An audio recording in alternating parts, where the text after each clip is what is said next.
இந்திய ராணுவத்தின் வீரம், தியாகம், அர்ப்பணிப்பை போற்றும் வகையில் சென்னையில் முதலமைச்சர் ஸ்டாலின் தலைமையில் பிரம்மாண்ட பேரணி தொடங்கியுள்ளது.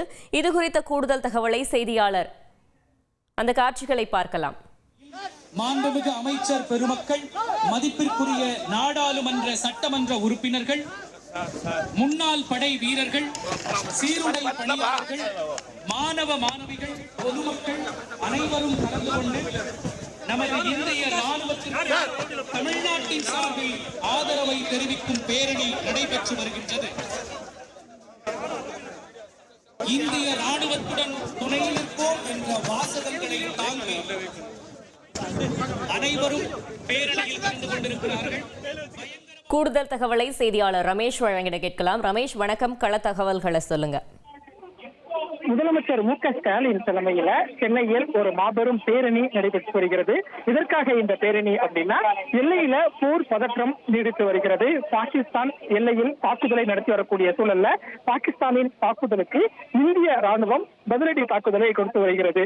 இந்த சூழல்ல இந்திய ராணுவ வீரர்களுடைய வீரத்தையும் தியாகத்தையும் அர்ப்பணிப்பையும் போற்றக்கூடிய வகையில இந்திய ராணுவத்துக்கு துணை நிற்கக்கூடிய வகையில முதலமைச்சர் மு.க.ஸ்டாலின் தலைமையில சென்னையில ஒரு பிரம்மாண்ட பேரணி ஏற்பாடு செய்யப்பட்டிருக்கிறது. இந்த பேரணியை தான் முதலமைச்சர் மு.க.ஸ்டாலின் தலைமையேற்று இப்போது நடைபெற்று வருவதை பார்க்க முடிகிறது.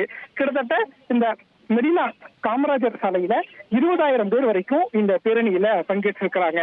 யார் யாரெல்லாம் அப்படின்னா, முன்னாள் ராணுவ வீரர்கள், அதாவது இந்தோ பாகிஸ்தான் போர்ல பங்கேற்ற ராணுவ வீரர்கள், கார்கில் போர்ல பங்கேற்ற ராணுவ வீரர்கள் அப்படின்னு முன்னாள் ராணுவ வீரர்கள் இந்த பேரணியில பங்கேற்றிருக்கிறாங்க. NCC NSSல இருக்கக்கூடிய மாணவர்கள் இந்த பேரணியில பங்கேற்றிருக்கிறாங்க. பொதுமக்கள் இந்த பேரணியில பங்கேற்றிருக்கிறாங்க. தமிழ்நாடு காவல்துறை நடக்கக்கூடிய சிறப்பு கமாண்டோ படை, ஆயுதப்படை என இந்த காவல்துறையினர் இந்த பேரணியில பங்கேற்றிருக்கிறாங்க. பொதுமக்கள் இந்த பேரணியில பங்கேற்றிருக்கிறாங்க. அமைச்சர்கள், வைகோ, செல்வப்பெருந்தகை போன்ற அரசியல் கட்சி தலைவர்கள் அப்படின்னு கிட்டத்தட்ட 20,000 பேர் பங்கேற்கக்கூடிய ஒரு பேரணி அப்படிங்கிறது தான் இப்போ சென்னை மெரினா காமராஜர் சாலையில தொடங்கி இருக்கிறது. காமராஜர் சாலையில் இருக்கக்கூடிய டிஜிபி அலுவலகம் அருகே தொடங்கி இருக்கக்கூடிய இந்த பேரணி போர் நினைவு சின்னம் வரைக்கும் கிட்டத்தட்ட ஒரு 3.4 கிலோமீட்டர் தூரம் நடைபெற்று வருகிறது. சற்று முன் தொடங்கி இருக்கக்கூடிய இந்த பேரணி 45 நிமிடம் நடைபெறும் அப்படின்னு எதிர்பார்க்கப்படுகிறது. முதலமைச்சரே தலைமையேற்று நடத்தக்கூடிய ஒரு பேரணி அப்படிங்கிறதுனால போலீஸ் பாதுகாப்பு அப்படிங்கிறது இங்க பலப்படுத்தப்பட்டிருக்கதை பார்க்க முடிகிறது. 20,000 பேர் பங்கேற்றிருக்கிறாங்க அப்படிங்கிறதுனால அவர்களுக்கு தேவையான அடிப்படை வசதிகள், தண்ணீர், மருத்துவ முகாம், ஆம்புலன்ஸ் போன்ற அடிப்படை வசதிகளும் இந்த பேரணியில ஏற்பாடு செய்யப்பட்டிருக்கிறத பார்க்க முடிகிறது. முதலமைச்சர் பேரணி முன்னாடி அணிவகுத்து செல்ல பின்னாடியே அமைச்சர்கள், அரசியல் கட்சி தலைவர்கள், முன்னாள் ராணுவ வீரர்கள், சிறப்பு காவல் படையினர் அப்படின்னு ஏராளமானோர் இந்த பேரணியில பங்கேற்றிருக்கிறாங்க. பொதுவா இந்த காமராஜர் சாலையில குடியரசு தினம், சுதந்திர தினம் போன்ற நாட்கள்ல ராணுவ வீரர்கள், காவல்துறையினுடைய ஒரு பரேட் என்று சொல்லக்கூடிய அந்த பேரணி நடக்கும். ஆனா முதல் முறையாக ராணுவ வீரர்களுடைய தியாகத்தை போற்றக்கூடிய வகையில எல்லையில பொருகக்கூடிய ராணுவத்திற்கு நாங்கள் துணை நிற்கிறோம் அப்படின்னு சொல்லக்கூடிய வகையில தான் இந்த பேரணி அப்படிங்கிறது முன்னெடுக்கப்பட்டிருக்கிறதையும் களத்துல பார்க்க முடிகிறது.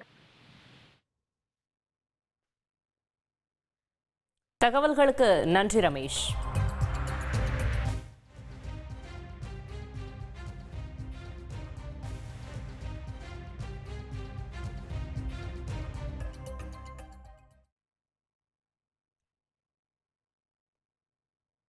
ரமேஷ், மேலும் தற்பொழுது 20,000 பேர் பங்கேற்று இருக்கக்கூடிய இந்த பேரணியில என்னென்ன ஏற்பாடுகள் அவர்களுக்கு ஏதுவாக செய்யப்பட்டிருக்கிறது, அது பற்றி விவரங்களை சொல்லுங்க.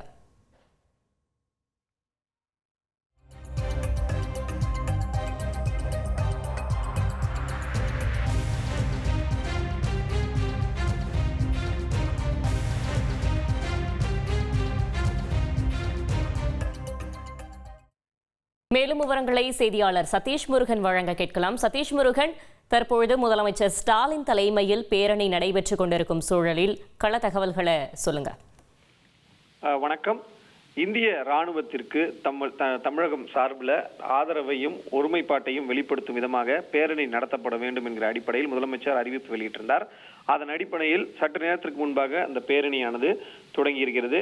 தமிழ்நாடு காவல்துறையினுடைய தலைமை அலுவலகமான டிஜிபி அலுவலகம் அருகே தொடங்கி போர் நினைவு சின்னம் வரை சுமார் 2 கிலோமீட்டர் தூரத்திற்கு 20,000க்கும் மேற்பட்டவர்கள் இந்த பேரணியில் கலந்து கொண்டுள்ளதாக தகவல் வெளியாயிருக்குது.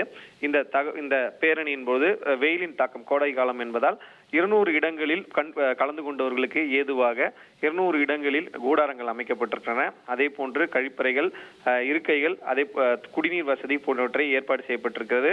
பெண்களுக்கென்று தனியாக பிரத்யேக ஏற்பாடுகளும் செய்யப்பட்டிருக்கின்றன. மருத்துவ முகாம்களை பொறுத்தவரையில 10 இடங்களுக்கும் மேற்பட்ட இடங்கள்ல அந்த மருத்துவ முகாம்கள் அமைக்கப்பட்டிருக்கின்றன.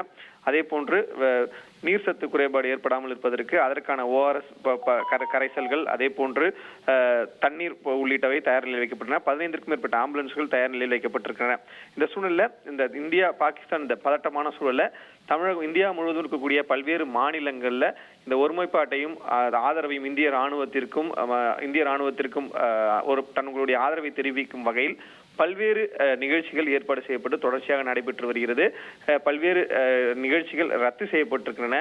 பல்வேறு இசை கச்சேரிகள், அதே போன்ற பிறந்தநாள் விழாக்கள் ரத்து செய்யப்பட்டு இந்த நேரத்தில் அனைத்து இந்தியா முழுவதும் ஒற்றுமையாக இருந்து செயல்பட வேண்டிய தருணம் என்கிற அடிப்படையில பல்வேறு மாநிலங்கள்ல நிகழ்ச்சிகள் ஏற்பாடு செய்யப்பட்டிருக்கிறது. அதன் ஒரு பகுதியாக தான் தமிழகத்தை பொறுத்தவரையில தமிழ்நாட்டில் இந்த பேரணியானது தற்பொழுது நடைபெற்று வருகிறது. முதலமைச்சர், அதே போன்று டிஜிபி, முன்னாள் ராணுவ படை வீரர்கள், அமைச்சர்கள், மக்கள் பிரதிநிதிகள், அதே போன்று தன்னார்வலர்கள், NGOக்கள் என பல்வேறு தரப்பிலிருந்தும், அதே போன்று பல மதத்தினரும், இஸ்லாமியர்கள், சீக்கியர்கள் என தங்களுடைய ஒருமைப்பாட்டை தெரிவிக்கும் வகையில் தமிழகத்தில் வாழ்ந்து வரக்கூடிய அனைத்து தரப்பு மக்களும் இந்த பேரணியில் கலந்து கொண்டிருக்கிறார்கள். சிறுடை பணியாளர்கள் என்று சொல்லக்கூடிய காவல்துறையில் இருக்கக்கூடிய பெண் காவலர்கள், ஆண் காவலர்கள், அதே போன்று NSS தேசிய பாதுகாப்பு படை, தேசிய மாணவர் படை உள்ளிட்ட பல்வேறு அமைப்பினரும், அந்த சிறுவர்கள், பள்ளி மாணவர்கள், கல்லூரி மாணவர்கள் இந்த பேரணியில மிகவும் உற்சாகமாக கலந்து கொண்டிருக்கிறார்கள். அந்த காட்சியை தான் நம்மால் காண முடிகிறது.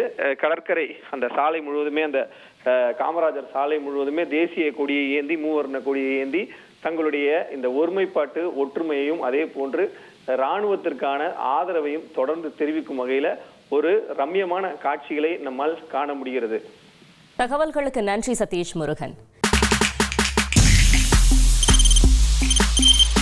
தவிர்க்க முடியாத தம்ப்நெயில்ஸ், கலக்கலான கண்டென்ட்ஸ், சினிமாவும் சீரியஸ் பிரச்சனைகளும், சும்மாவே ராம்சரண் தளபதி விஜய் எப்படா பெரிய கலகலப்பும் கைகலப்பும். Me too love you. Thank you அவர்களை மாஸ் ஏத்துறது ஏற்ற தெரிக்குதுனாலே டன் தான். பிரேக்கே இல்லாமல் பிரேக்கிங் நியூஸ் சொல்லும் தந்தி டிவி ஆப். இன்ஸ்டா தலைமுறை வரை இறங்கி அடிக்கும் தந்தி டிவியின் டிஜிட்டல் எக்ஸ்க்ளூசிவ். பாடி காமிச்சீங்க, அது அதை விட மோசம். இல்ல பாடி காமிச்சீங்கன்னா அது இன்னும் வெரி பேட். தந்தி டிவி ஆப்பை இலவசமா டவுன்லோட் செய்யுங்க.